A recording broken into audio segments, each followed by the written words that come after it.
लाडक्या बहिणींनो थांबा.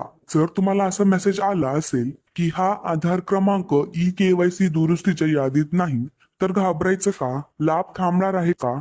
की उलट हा मेसेज येणे म्हणजेच तुमच्यासाठी चांगली गोष्ट आहे? आजच्या व्हिडिओमध्ये मी तुम्हाला अगदी स्पष्ट आणि सोप्या भाषेत सांगणार आहे. हा मेसेज का येतो, कोणाला येतो आणि पुढे काय करायचे, म्हणून व्हिडिओ शेवटपर्यंत नक्की पहा. तर आज आपण मुख्यमंत्री माझी लाडकी बहीण योजना संदर्भात एक अतिशय महत्वाचा प्रश्न समजून घेणार आहोत. अनेक लाभार्थ्यांना असा मेसेज दिसत आहे की हा आधार क्रमांक केवायसी दुरुस्तीच्या यादीत नाही. आता याचा नेमका अर्थ काय?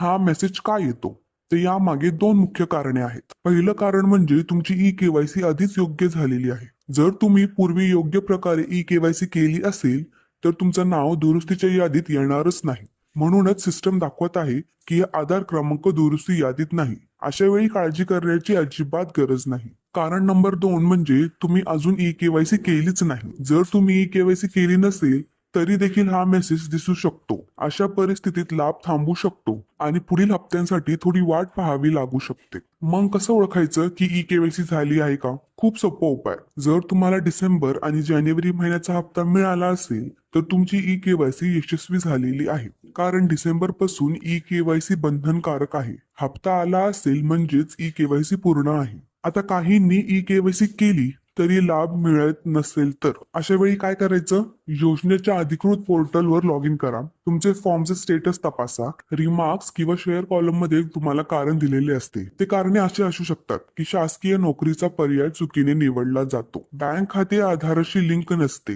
फॉर्म मध्ये तांत्रिक त्रुटी असते. ही कारणे रिमार्क्स मध्ये स्पष्ट दिलेली असतात. तर लाडक्या बहिणींना पुन्हा दुरुस्ती करता येते का? हो, अनेक वेळी प्रयत्न केल्यावर दुरुस्ती होते. विशेषतः जर तुमच्याकडून माहिती भरताना चूक झाली असेल तर लाडक्या बहिणींनो, तुम्हाला हा मेसेज आला आहे का आणि 19वा हप्ता मिळाला आहे का हे कमेंट बॉक्स मध्ये नक्की सांगा. योजनेबाबत खात्रीशीर आणि अधिकृत अपडेटसाठी आपल्या चॅनलला सबस्क्राईब करा. व्हिडिओ आवडला असेल तर लाईक करा आणि इतर लाडक्या बहिणींपर्यंत शेअर करा. जय हिंद, जय महाराष्ट्र.